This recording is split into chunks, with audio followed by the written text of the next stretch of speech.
Mga idol, good morning sa atin. So, we have good news na na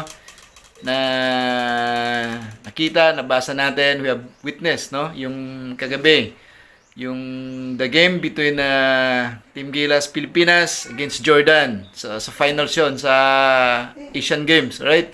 So with that, we won the gold medal. Okay?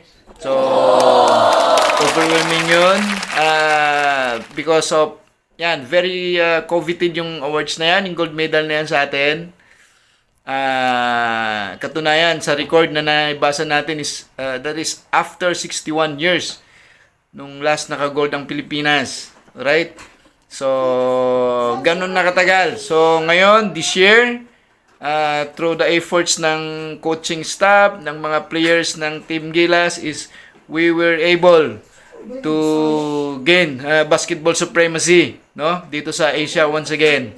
Naka-gold tayo, mga idol. Alright, so yan ang talagang advocacy natin, yung mga good vibes, good news ganyan. So masaya tayo along with the other Filipinos, okay, sa pagkapanalo ng Team Gilas natin sa Asian Games. Alright, so matagal na yon, 61 years, napakatagal.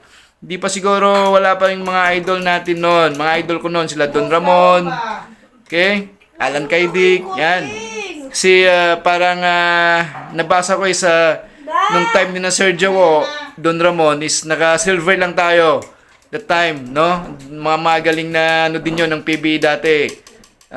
Sergio Don Ramon, El Presidente, Triggerman Alan Kaidik, Samboy, among others.